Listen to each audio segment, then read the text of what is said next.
नमस्कार, नेशनल 10 में आपका बहुत स्वागत। आपके साथ मैं दीपिका सिंह। समाजवादी पार्टी ने चुनाव आयोग को चिट्ठी लिखी है। उपचुनाव से पहले ये चिट्ठी लिखी गई है। मतदान के दिन के लिए ये चिट्ठी है तो पुलिसकर्मी किसी भी वोटर की आईडी की जांच न करें, पोलिंग अफसर के अलावा कोई भी आईडी चेक न करे। लोकसभा चुनाव के दौरान मुस्लिम महिलाओं को धमकाया गया है। उत्तर प्रदेश में विधानसभा की 9 सीटों पर हो रहे उपचुनाव को लेकर सियासत गर्मा गई है। सभी सीटों पर अब चुनाव प्रचार भी थमा। चुनाव प्रचार के आखिरी दिन समाजवादी पार्टी ने चुनाव आयोग को पत्र लिखा है, कई मांग की है। पार्टी ने चुनाव आयोग से कहा कि वो ऐसी व्यवस्था स्थापित करे जिसमें मतदान के दिन कोई पुलिसकर्मी किसी भी मतदाता की आईडी चेक न करे। चुनाव आयोग को लिखे पत्र में समाजवादी पार्टी ने कहा कि बूथ पर पोलिंग ऑफिसर के अलावा कोई भी मतदाता का पहचान पत्र कोई भी न चेक करे। उत्तर प्रदेश के सपा प्रमुख श्याम लाल पाल ने राज्य में उपचुनाव से पहले राज्य के मुख्य निर्वाचन अधिकारी को पत्र लिखा। सपा ने आरोप लगाया कि लोकसभा चुनाव के दौरान कई पोलिंग बूथ पर मुस्लिम महिलाओं को डराने धमकाने का काम किया गया है।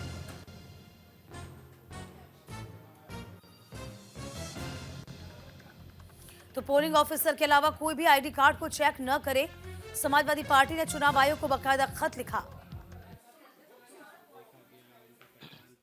देखा गया जिससे उनको भयभीत किया गया ताकि वो वापस चले जाए, ये आरोप लगाया समाजवादी पार्टी। देखिए, केवल मुस्लिम बहुल ही क्षेत्रों में नहीं, उन क्षेत्रों में जहां समाजवादी पार्टी के समर्थक वाला वोट था, लोकसभा चुनाव में प्रशासन ने मनमानी करने का काम किया। चुनाव आयोग को उस बारे में अवगत कराया गया था। जिस तरह से 2022 के चुनाव में वोटर लिस्ट बड़ी संख्या में समाजवादियों का वोट काटा गया था, उस बारे में भी अवगत कराया गया था। लोकसभा चुनाव में भी बड़ी संख्या में समाजवादियों का वोट काटा गया। तो अब समाजवादी पार्टी उन सब अनुभवों से बहुत कुछ सीख चुकी है और हमने चुनाव आयोग को अवगत कराया है कि कहाँ अधिकारी हैं, कहाँ बीएलओ हैं जो लगातार गड़बड़ी कर रहे हैं। चुनाव प्रचार के दौरान भी बहुत जगह पे जो पुलिस प्रशासन के लोग थे वो बेवजह समाजवादी पार्टी के प्रत्याशी के समर्थकों को डरा धमका रहे थे। उस संदर्भ में भी चुनाव आयोग को अवगत कराया गया है। समाजवादी पार्टी चाहती कि निष्पक्ष चुनाव हो, किसी भी मतदाताओं को डराया ना जाए, उनकी पहचान के नाम पे उनका उत्पीड़न ना किया जाए। समाजवादी पार्टी ने इस संदर्भ में चुनाव आयोग को अवगत कराया है, उनसे शिकायत की है और समाजवादी पार्टी को भरोसा है कि ये चुनाव तो यूपी उपचुनाव को लेकर अखिलेश यादव का पोस्ट आया, आजादी के बाद का होगा सबसे कठिन उपचुनाव। ये चुनाव यूपी के भविष्य का रुख तय करेगा। यूपी उपचुनाव को लेकर समाजवादी पार्टी के अध्यक्ष अखिलेश यादव का पोस्ट, जिसमें कहा यह आजादी के बाद का अब तक का सबसे कठिन उपचुनाव होगा। ये उपचुनाव यूपी के भविष्य का रुख तय करेगा। ये भी कहा कि इन उपचुनावों में लोकसभा 2024 के चुनावों की तरह ही बीजेपी की नकारात्मक राजनीति को फिर से धूल चटाने, संविधान, लोकतंत्र, आरक्षण और सामाजिक न्याय के संघर्ष को बचाने के लिए पूरा पीढ़ीय समाज सभी 9 सीटों पर एकजुट है।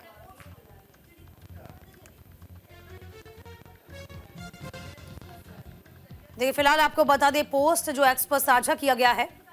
अखिलेश यादव ने कहा कि आजादी के बाद से ये सबसे कठिन उपचुनाव है जो कि यूपी की राजनीति का भविष्य तय करेगा। विवेक हमारे सहयोगी इस पूरी खबर पर नजर बनाए हुए लखनऊ से। विवेक जी, चुनाव से पहले सपा की एक तो एसीआई को चिट्ठी हुई, ये अपने आप में बड़ी बात थी। तमाम बड़ी बातें कही, पुलिसकर्मी ना करे वोटर आईडी की जांच और ये काम चुनाव आयोग करे। दूसरी और अहम बात ये थी जो अखिलेश यादव का पोस्ट सामने आया कि आजादी के बाद से सबसे कठिन उपचुनाव है। किस परिप्रेक्ष्य में ऐसा कहा गया, क्या लगता है? देखिए, समाजवादी पार्टी का ये पहले दिन से कंसर्न था कि जो चुनाव कराया जा रहा है उसमें मतदाताओं को इधर उधर किया जा रहा है। उनके जो मतदाता हैं उनके वोटर लिस्ट में नाम नहीं है, नाम काटे जा रहे हैं वगैरह वगैरह। ये पहले दिन से, जब से वोटर लिस्ट जारी की गई थी तब से ये आरोप उन्होंने लगाया है। अब उन्होंने जो चिट्ठी लिखी है, 1 दर्जन चिट्ठियां करीब समाजवादी पार्टी के लोग चुनाव अधिकारी को भेज चुके हैं, अपने अपने ज़िलों में भेज चुके हैं और प्रदेश स्तर पर और केंद्रीय स्तर पर भी भेज चुके हैं। जो मेन कंसर्न है समाजवादी पार्टी का वो ये है कि उनके जो मतदाता हैं उनको कहीं ना कहीं पुलिस के जरिए धमकाया जा रहा है और पुलिस का इन्वॉल्वमेंट इस इलेक्शन प्रोसेस में मिनिमम होना चाहिए। सुरक्षा व्यवस्था को लेकर के तो ठीक है, लेकिन मतदाताओं की जांच करने के लिए पुलिस वाले कैसे जांच कर सकते हैं, वो काम मतदान अधिकारी का होता है।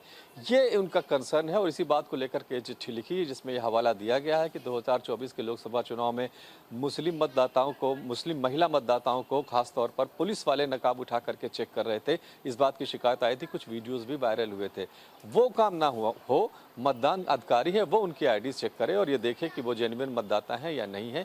ये इस बात को लेकर के चिट्ठी लिखी गई है। एक चिट्ठी और लिखी गई है समाजवादी पार्टी के अंबेडकर नगर से सांसद है लालजी वर्मा। उनकी बेटी वहां की कटहरी सीट से समाजवादी पार्टी की प्रत्याशी है। उन्होंने कल एसपी अंबेडकर नगर को एक चिट्ठी लिखी है और उसमें ये कहा है कि जो पुलिस वाले हैं वो जो हमारे मतदाता हैं मुस्लिम, यादव और कुर्मी बिरादरी के, उनको एक लाल रंग की पर्ची दे रहे हैं और ये कह रहे हैं कि तुम वोट देने नहीं जाओगे कल। तो इस तरह की बातें हो रही हैं। समाजवादी पार्टी को जो परेशानी है वो विशेषकर पुलिस वालों से है और इनको कंट्रोल में किए जाने को लेकर के उन्होंने इलेक्शन कमीशन को चिट्ठी लिखी है। जो पहले चिट्ठियां लिखी गई थी वो भी कुछ इसी तरह की थी। दूसरा जो प्रश्न आपने किया कि समाजवादी पार्टी के राष्ट्रीय अध्यक्ष ने जो एक ट्वीट किया है कि आज़ादी के बाद का सबसे कठिन चुनाव है, कोई ऐसी कठिन बात नहीं है, क्योंकि इस इलेक्शन के नतीजे से बहुत कुछ उत्तर प्रदेश में स्थितियां बदलने वाली नहीं है। बीजेपी का बहुमत है। देखिए, समाजवादी पार्टी का सबसे ज़्यादा स्टेक लगा हुआ है इन 9 सीटों में, क्योंकि ज़्यादातर प्रत्याशी उनके जीते हुए थे जो लोकसभा चले गए और उनकी सीटें खाली हुई हैं। भारतीय जनता पार्टी की तो इसमें से 2 सीटें हैं केवल और एक उनके सहयोगी दल की, 2 उनके सहयोगी दल की थी, 2 बीजेपी की थी। तो जो सहयोगी दल है उसमें से एक तो अब आरएलडी उनके साथ आ गया है और जो मजमा की सीट थी वहां पे उन्होंने निषाद पार्टी को छोड़कर अपना प्रत्याशी उतारा है। तो बीजेपी का उतना क्लेम नहीं, उतना स्टेक दांव पे नहीं लगा जितना कि अखिलेश यादव का लगा है। करहल की वो सीट है, आप जानते हैं, जहां से अखिलेश यादव खुद जीते थे, वो दोबारा से जीतना उनके लिए सबसे बड़ी चुनौती है। तो समाजवादी पार्टी का चूंकि बहुत कुछ स्टेक पर लगा हुआ है इस इलेक्शन में, इस बाई इलेक्शन में, इसलिए वो उसको आज़ादी के बाद का सबसे कठिन उपचुनाव मान रहे हैं। जाहिर बात है कि तैयारी दोनों तरफ से की गई। एक और बात महत्वपूर्ण है कि इंडिया अलायंस के तहत ये चुनाव हो रहा है, लेकिन जो कांग्रेस के लीडर्स हैं उन्होंने इलेक्शन कैंपेन में समाजवादी पार्टी का कोई बहुत साथ नहीं दिया है।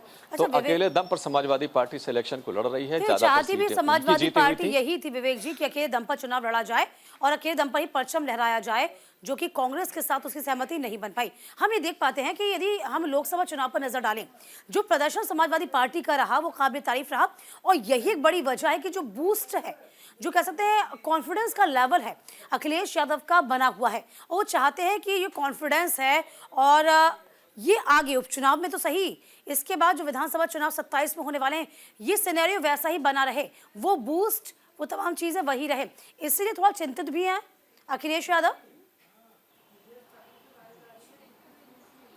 बिल्कुल, देखिए, समाजवादी पार्टी का जो ग्राफ है, बीते कुछ इलेक्शन को हम देखें तो उसका ग्राफ बढ़ा हुआ है। हाँ। 2017 में समाजवादी पार्टी के पास विधानसभा में केवल 47 सीटें थी। 22 का जो चुनाव हुआ उसमें 125 सीटें समाजवादी पार्टी लेकर के आई है और उसके बाद जो 2 लोकसभा के जो चुनाव में 24 में उसका परफॉर्मेंस शानदार रहा। तो कुल मिलाकर समाजवादी पार्टी ये देख रही है कि उसकी लोकप्रियता बढ़ रही है 17 के मुकाबले, तो अब उसको वो कंटिन्यू करना चाहते हैं और इसके लिए वो इस बात को समझ रहे हैं, इस बात को सेंस कर रहे हैं कि किस तरह से प्रशासन का दुरुपयोग किया जा रहा है उनके वोटर्स को धमकाने के लिए या उनके वोट कम पड़े इस चीज को लेकर के। तो वो लड़ाई समाजवादी पार्टी को लड़नी पड़ेगी और वही लड़ी जा रही है। ये जो चिट्ठीबाजी हो रही है ये उसी की एक कड़ी है। चलिए विवेक जी, आगे भी बने रहिए आप मेरे साथ में। इस बीच जैसा कि हम जिक्र कर ही रहे थे, सांसद लालजी वर्मा का अंबेडकर नगर पुलिस पर यह आरोप है कि सपा के समर्थकों का उत्पीड़न किया जा रहा है। देखिए, लाल पर्चा देकर, जैसे कि विवेक जी आप भी बता रहे थे कि लाल पर्चा देकर वोटिंग से वंचित रहने का दबाव बनाया गया, अल्पसंख्यक मतदाताओं को भयभीत किया जा रहा है। अच्छा, इस बात में कितनी सच्चाई है, क्या लगता है इसको लेकर प्रशासन कुछ कदम उठाएगा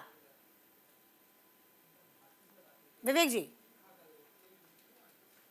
तो जरूर कदम उठाना चाहिए। अंबेडकर नगर के एसपी को उन्होंने चिट्ठी लिखी है। अगर पुलिस वाले ऊपर के ये काम कर रहे हैं और ऊपर के किसी प्रेशर में कर रहे हैं तब तो एसपी को चिट्ठी लिखने से कोई फायदा नहीं। उनको ये चिट्ठी इलेक्शन कमीशन को लिखनी चाहिए थी, जिलाधिकारी को लिखनी चाहिए, तो निर्वाचन अधिकारी होता है, शायद उससे कुछ हल निकलता अगर ये बात सच होती। दूसरा ये है कि उनको कुछ प्रूफ पेश करने चाहिए थे। खाली चिट्ठी लिखने से नहीं होता है कि आप कुछ भी चिट्ठी लिख दें।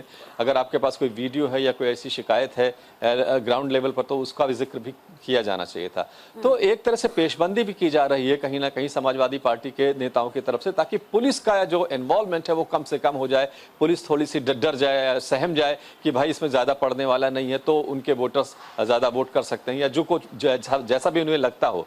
तो सारी की सारी जो चिंता है समाजवादी पार्टी की, वो पुलिस के इन्वॉल्वमेंट को लेकर के है, और वो चाहते हैं कि पुलिस को इस इलेक्शन प्रोसेस से ज़्यादा दूर रखा जाए, और इसी के लिए ये सब पेशबंदी की जा रही है। चलिए, संभव तो बहुत कम लग पाता है। बहरहाल देखना ये होगा कि किस तरीके से प्रशासन इसमें आगे कार्रवाई करेगा। बहुत शुक्रिया आपका विवेक जी, तमाम जानकारी देने के लिए।